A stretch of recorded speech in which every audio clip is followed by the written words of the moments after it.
Melanjutkan alur cerita sebelumnya, di mana begitu mendengar keraguan para pekerja, Yanmu pun mengatakan kepada mereka bahwa perusahaan akan memberikan kontrak kerja resmi, di mana dalam kontrak tersebut juga menyebutkan bahwa para pekerja akan mendapat pembayaran gaji tepat waktu, melindungi keselamatan mereka selama bekerja. Bahkan di akhir tahun mereka juga akan mendapatkan pembagian keuntungan. Begitu mendengar isi kontraknya, para pekerja langsung saling bertukar pandang, berbisik menyebutkan bahwa ketika mereka mendapatkan kontrak tersebut, hal itu sama saja seperti mereka sedang menikmati liburan yang mewah, di mana bahkan ketika pihak perusahaan melanggarnya, mereka akan didenda atau berurusan dengan kepolisian. Sementara itu di sisi lain, ketika mendengar kebijakan yang diambil oleh Yanmu, di mana dengan dipenuhi nada cemas Li Biao pun berbisik, mengatakan kepada Kong Rui, bahwa ini pertama kalinya ia mendengar pekerja kasar diberikan kontrak kerja resmi, dan bahkan mereka akan mendapatkan pembagian keuntungan. Setelah mengatakan hal itu, Li Biao kembali melanjutkan, memperingatkan apabila perusahaan terus beroperasi seperti itu, cepat atau lambat, perusahaan tersebut pasti akan bangkrut. Namun ketika mendengar kekhawatiran Li Biao, meski merasakan hal yang sama, Kong Rui justru menanggapi dengan mengatakan, bahwa tanpa sosok Yanmu, perusahaan mereka pasti sudah lama hancur. Sehingga karena itu, ia lebih memilih memberikan kepercayaan penuh kepada kemampuan Yanmu untuk mengelola bisnisnya. Setelah situasi mulai terlihat terkendali, fokus Li Biao beralih kepada kedua pelaku penusukan sebelumnya, mempertanyakan mengenai apa yang harus dilakukan terhadap mereka. Yang mana pertanyaan tersebut langsung dibalas oleh Kong Rui, mengatakan bahwa keputusan akan diserahkan kepada Yanmu. Sementara di sisi Yanmu, begitu selesai dengan para pekerja, ia langsung menimpali perbincangan keduanya dengan mengatakan bahwa para pelaku harus diproses secara hukum, kemudian ia juga memberikan instruksi tegas di hadapan semua orang, menyatakan bahwa perusahaan akan menanggung seluruh biaya medis bagi pekerja yang terluka, dan meminta agar kejadian serupa tidak boleh terulang kembali di lingkungan perusahaan. Mendengar perintah tersebut, dengan wajah yang masih terlihat ragu, Kong Rui segera menyanggupi, berjanji akan menangani semua urusan tindak lanjut hingga tuntas tanpa ada masalah lagi. Begitu memastikan semuanya beres tanpa adanya masalah yang berkelanjutan, Yanmu pun berpamitan, mengatakan kepada keduanya bahwa ia akan pulang terlebih dahulu.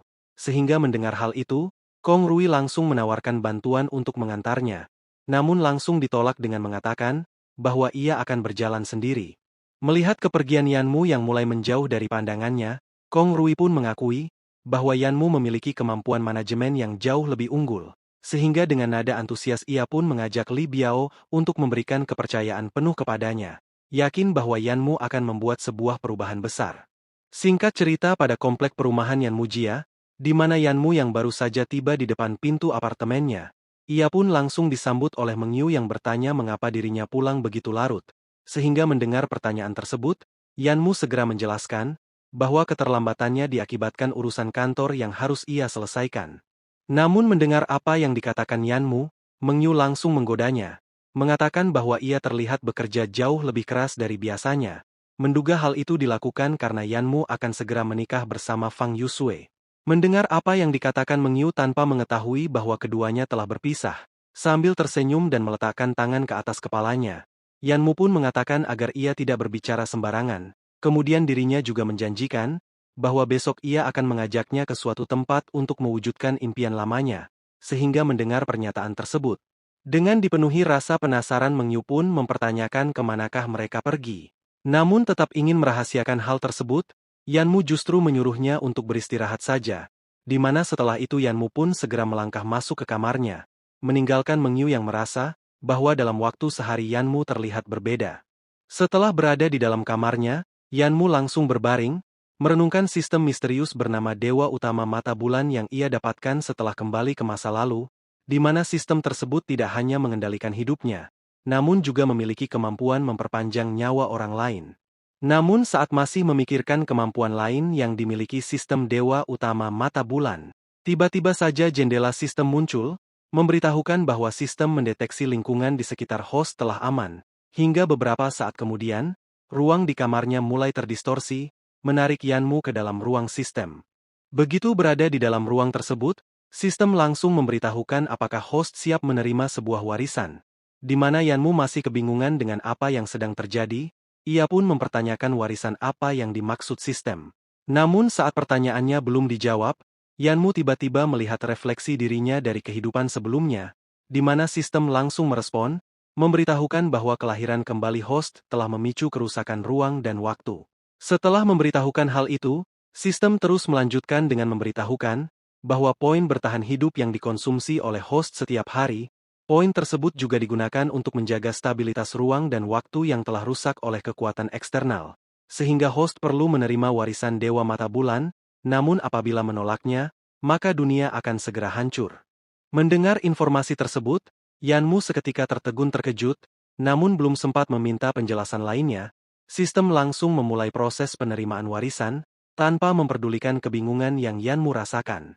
Sementara proses penerimaan warisan masih berlangsung, sistem kembali memberitahukan bahwa ketika Yanmu telah mendapatkan warisan tersebut, maka level sistem tidak hanya akan dibatasi, namun juga host tidak akan lagi mendapatkan tugas baru.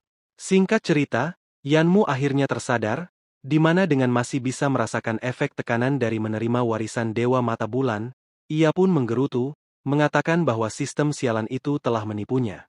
Sementara di sisi lain, begitu proses penerimaan warisan telah berhasil diselesaikan, sistem langsung muncul, meminta Yanmu untuk memeriksa jendela panel miliknya sendiri, dan ketika melihat panel tersebut, Yanmu pun mengetahui beberapa informasi, di mana poin bertahan hidup yang tersisa 10 poin, kekuatan berada di level 3, kelincahan berada di level 3, dan daya tahan berada di level 3.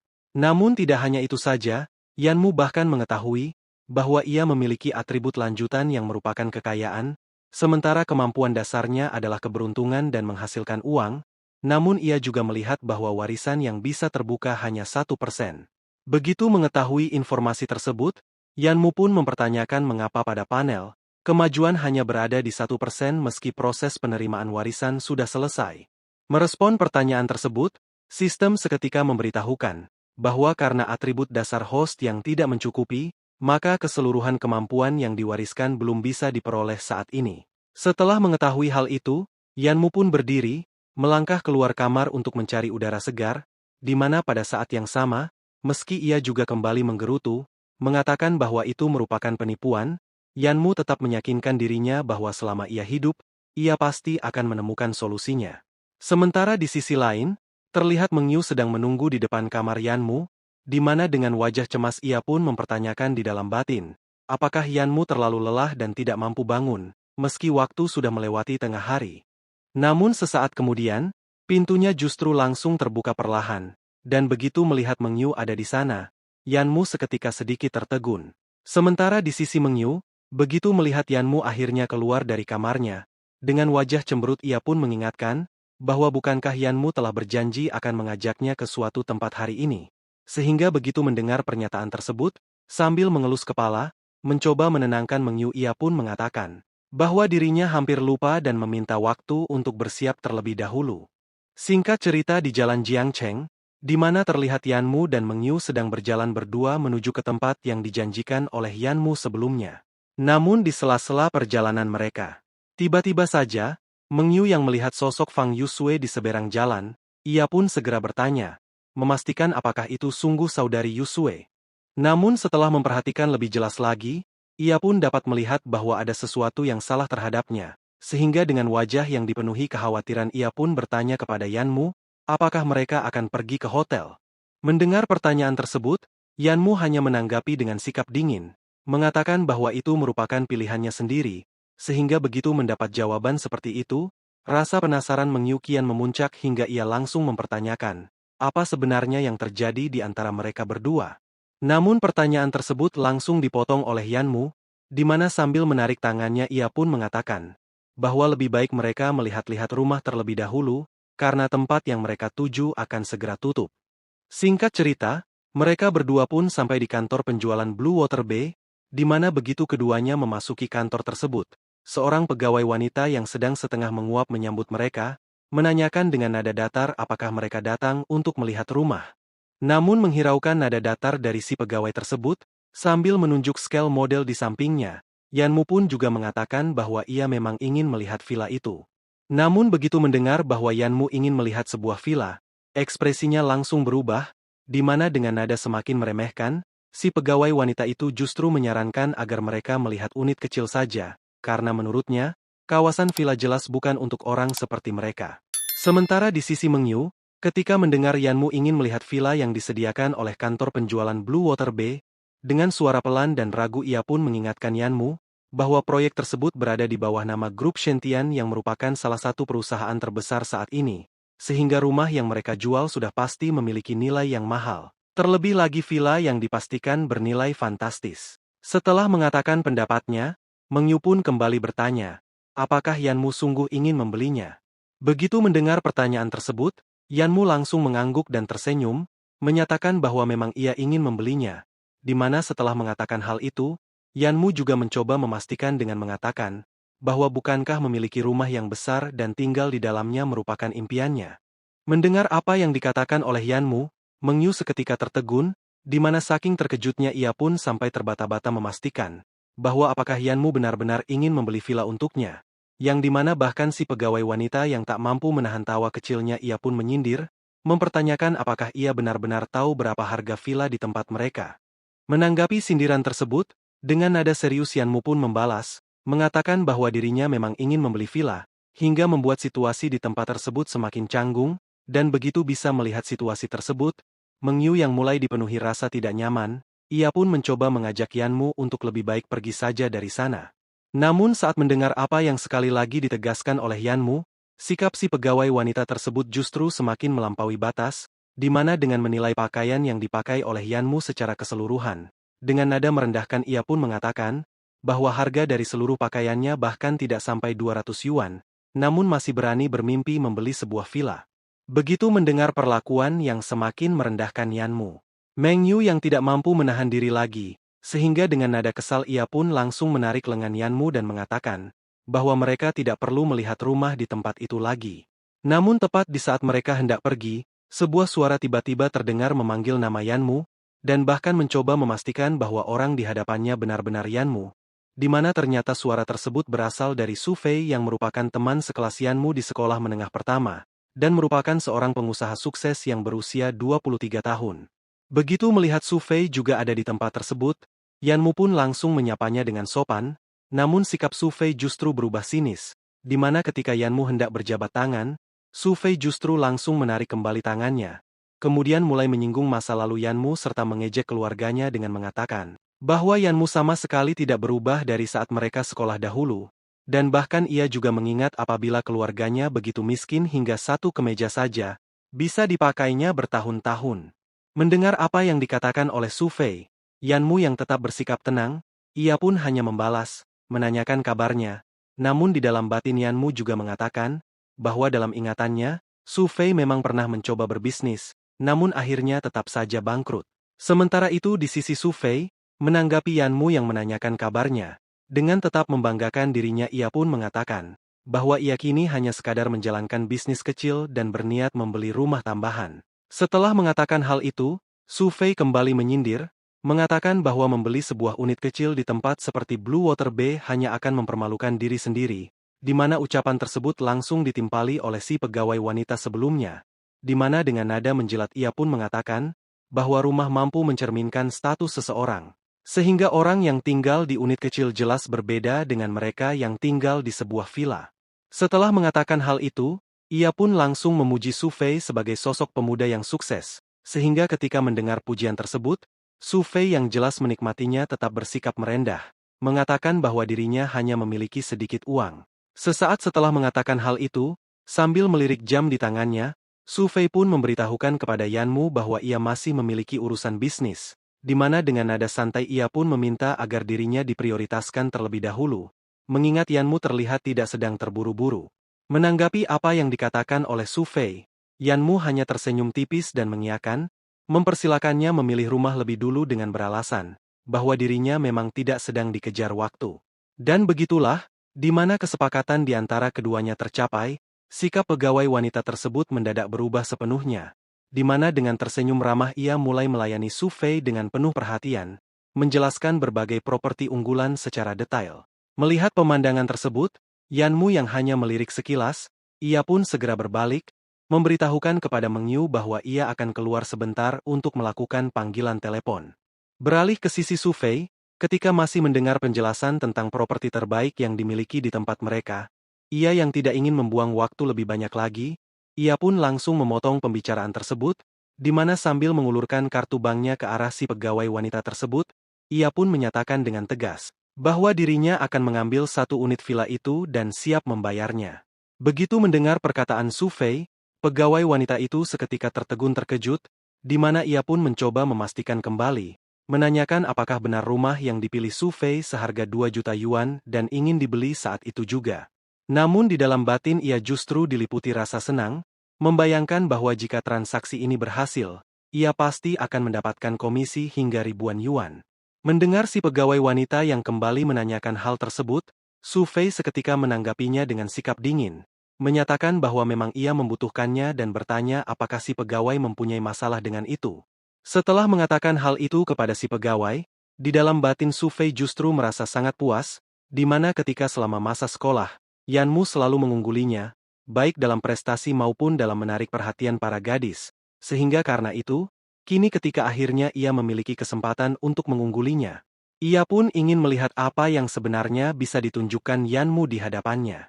Sesaat kemudian, begitu menoleh ke belakang dan melihat Meng Yu berdiri sendirian, Su Fei seketika mendekatinya dan langsung kembali menyindir dengan mempertanyakan, apakah Yanmu kabur karena tidak sanggup menanggung rasa malu?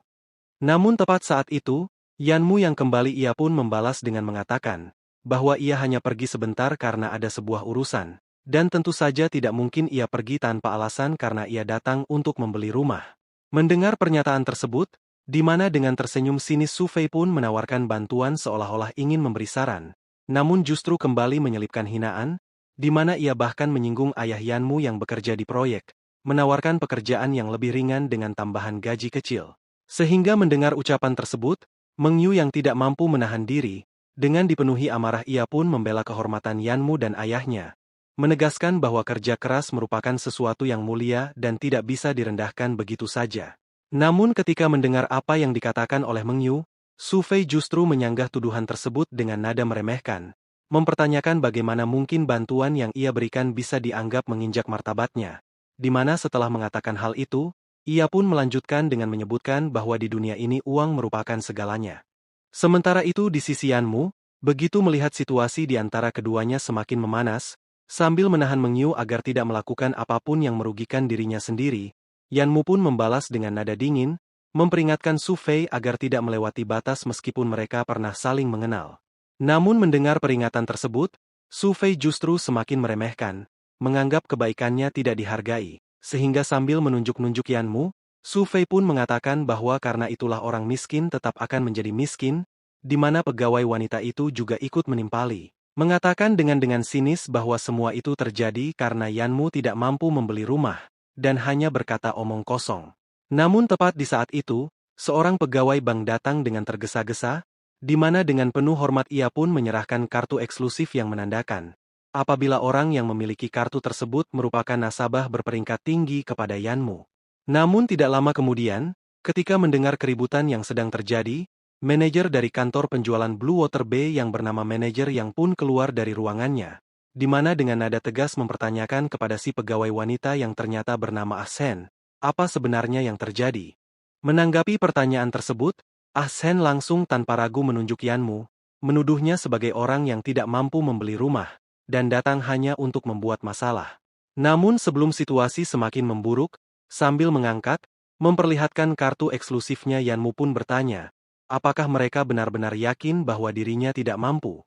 Begitu melihat kartu eksklusif tersebut, manajer yang seketika tertegun terkejut, di mana setelah itu ia pun langsung membungkuk hormat dan meminta maaf, mengakui bahwa telah terjadi kesalahpahaman, dan ia bahkan menawarkan untuk melayani Yanmu secara pribadi sebagai ganti rugi. Namun ketika melihat manajer yang membungkuk di depan Yanmu, Ah Sen seketika tertegun tidak percaya dan mulai mempertanyakan, bagaimana mungkin manajer yang membungkuk di depan orang yang membuat masalah di tempat mereka? Menanggapi apa yang dikatakan oleh pegawainya, manajer yang pun dengan tegas menjelaskan bahwa mereka telah bersikap tidak pantas kepada tamu penting, dan ia pun juga meminta pengertian Yanmu. Sementara di sisi Su Fei, begitu melihat situasi telah berbalik, di mana sebelumnya ia menginginkan Yanmu untuk diusir dari tempat tersebut telah gagal, sehingga karena tidak menerimanya, Ia pun segera menyela dengan nada tidak puas, mengingatkan manajer yang bahwa dirinya juga merupakan pelanggan besar yang hendak membeli rumah, di mana baginya penghormatan seharusnya diberikan kepadanya, bukan kepada seseorang seperti Yanmu. Menanggapi apa yang dikatakan oleh Su Fei, di mana dengan nada dingin manajer yang pun membalas, mempertanyakan apakah Tuan Su sudah melihat kartu eksklusif yang dipegang oleh Tuan Yan. Begitu mendengar pernyataan tersebut, di mana dengan perasaan terpaksa ia pun melirik dan mengatakan, bahwa mungkin saja itu hanya kartu biasa, namun begitu melihat kartu tersebut, Su Fei langsung tertegun, di mana saking menolak kenyataan ia pun sampai menuduh Yanmu mendapatkan kartu eksklusif tersebut dengan cara mencurinya. Namun menghiraukan apa yang dikatakan oleh Su Fei, Yanmu justru langsung mengalihkan perhatian pada urusan utama, di mana dengan nada tenang ia pun mempertanyakan tentang 2 unit villa terbaik yang berada di tengah skala model perumahan tersebut. Menanggapi apa yang ditanyakan oleh Yanmu, manajer yang langsung menjelaskan bahwa kedua villa masing-masing bernilai 10 juta, dan tanpa ragu sedikit pun Yanmu seketika meletakkan kartunya di atas meja, dan menyatakan bahwa dirinya akan membeli keduanya, sehingga ucapan tersebut langsung membuat semua orang di ruangan terdiam, di mana Meng Yu yang telah melihat semuanya. Ia pun tertegun terpaku tidak percaya dengan apa yang baru saja terjadi. Sementara itu di sisi Ah Sen, di mana ia yang sebelumnya meremehkan kemampuan Yanmu, kini dengan dipenuhi keramahan ia pun langsung mengambil kartu tersebut untuk diurus secara formalitas. Namun sebelum ia sempat melakukannya, di mana dengan nada dingin dan tegas Yanmu langsung menghentikannya, mengatakan bahwa transaksi sebesar 20 juta itu bisa menjadi milik siapa saja kecuali dirinya.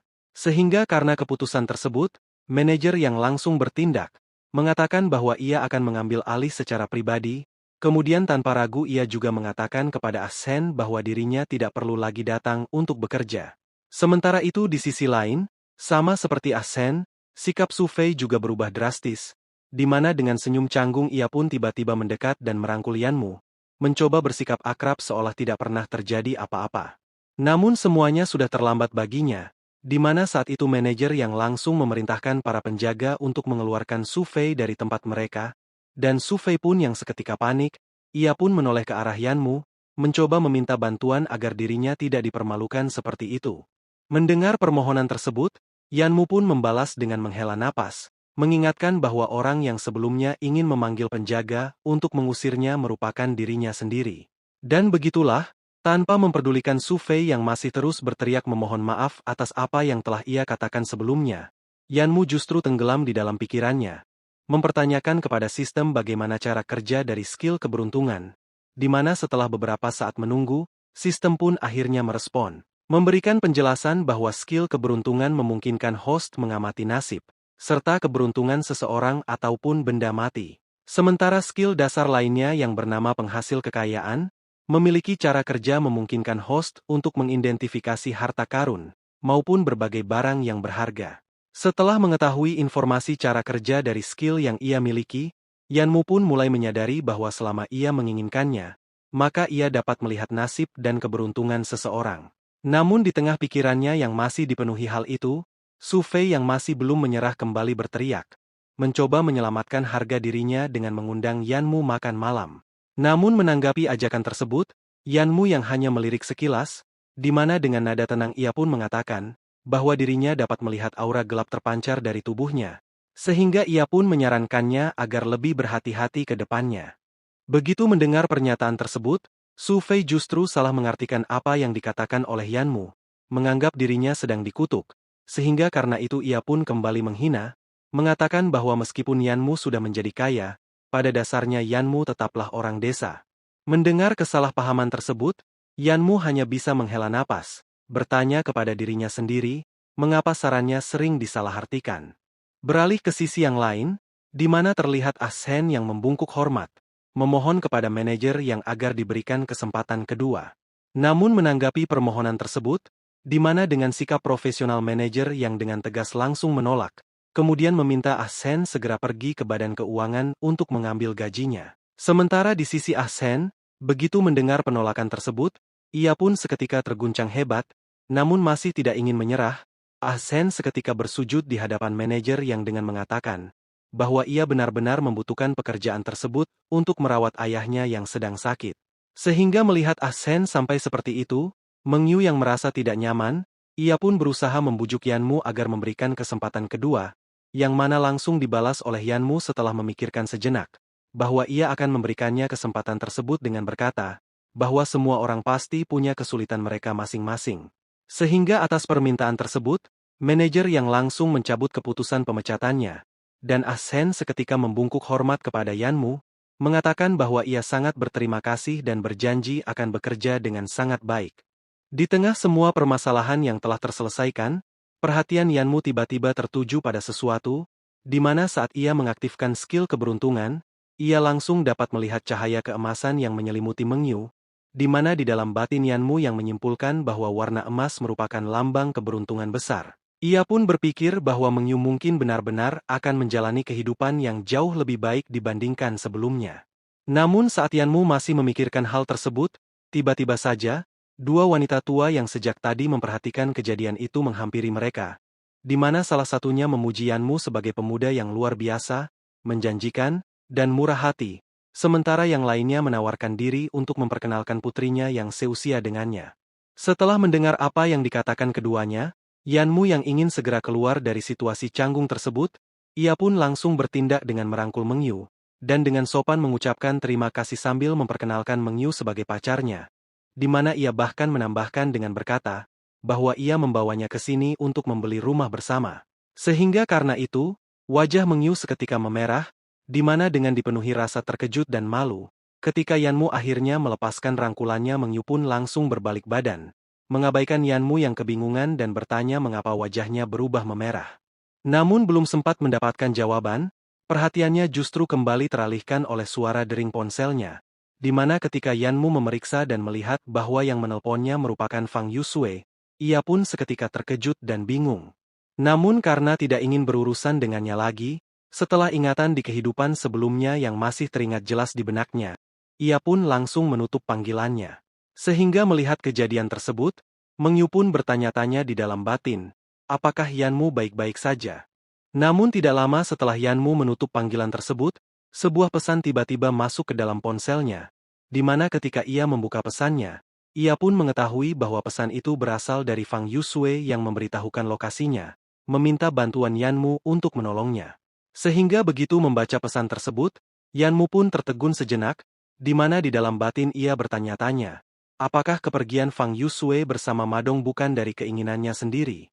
Sementara itu di sisi Mengyu, di mana di saat ia melihat ekspresi keraguan dari Yanmu dan juga telah melihat isi pesan tersebut, dengan nada cemas ia pun mengatakan, bahwa meski ia tidak sepenuhnya memahami apa yang sebenarnya terjadi di antara mereka berdua, namun satu hal yang pasti ia yakini, situasi saat ini tidak dapat dianggap sederhana, di mana dengan nada bergetar Mengyu pun mengatakan, bahwa apabila Yanmu memilih untuk tidak pergi sekarang, maka ia pasti akan menyesalinya nanti, yang mana langsung dibalas oleh Yanmu dengan mengatakan, bahwa Fang Yusue bukan lagi menjadi urusannya, meski ia sendiri masih memikirkan hal itu sejenak. Mendengar apa yang dikatakan oleh Yanmu, di mana dengan nada tegas Mengyu pun mempertanyakan omong kosong apa yang sedang ia bicarakan, di mana setelah mengatakan hal itu, ia pun kembali menyuruh Yanmu untuk segera pergi menolong Fang Yusue. Namun belum sempat membalas, tiba-tiba saja, Mengyu segera memotong, di mana dengan nada yang lebih tenang ia pun mengatakan, bahwa Yanmu tidak perlu khawatir karena ia akan baik-baik saja. Dan begitulah, setelah mendengar pernyataan tersebut, Yanmu pun akhirnya pergi sambil menyuruh Mengyu untuk menunggu di sana. Beralih ke Hotel Shantian pada kamar 606, di mana terlihat Madong yang baru saja keluar setelah membersihkan tubuhnya, di mana setelah itu, sambil menatap tubuh Fang Yusue dengan tatapan mesum yang tidak bisa ia sembunyikan, Madong pun mengatakan, bahwa meski tubuhnya terlihat ramping dari luar, namun kenyataannya justru jauh lebih berisi dari yang ia bayangkan. Sementara itu di sisi lain, di mana Fang Yusue yang berusaha keras untuk tetap sadar, di mana dengan suara pelan yang hampir tidak bisa didengar, ia pun meminta agar Madong tidak menyentuhnya. Namun mendengar apa yang dikatakan oleh Fang Yusue, Madong justru langsung menarik lengannya, di mana dengan sikap yang dipenuhi tekanan ia pun menyatakan, bahwa dirinya memiliki uang dan kekuasaan, kemudian mempertanyakan apa yang sebenarnya kurang dari dirinya. Setelah mengatakan hal itu, Madong pun mengingatkan Fang Yusue, bahwa keluarganya sendiri yang memperkenalkan mereka berdua. Mendengar semua itu, dengan sisa tenaga yang ia miliki, Fang Yusue pun terus mencoba melawan, memohon agar Madong melepaskan dirinya. Sehingga begitu mendengar permohonan tersebut, di mana dengan tersenyum Madong pun bertanya kepada Fang Yusue, mengapa ia baru berpura-pura menjadi orang suci, padahal dirinya sendiri yang berjanji untuk datang ke sini. Hingga setelah itu, ia pun langsung membuka paksa pakaiannya. Meski Fang Yusue sendiri masih berusaha melawan, meminta Madong untuk tidak melakukan hal itu kepadanya.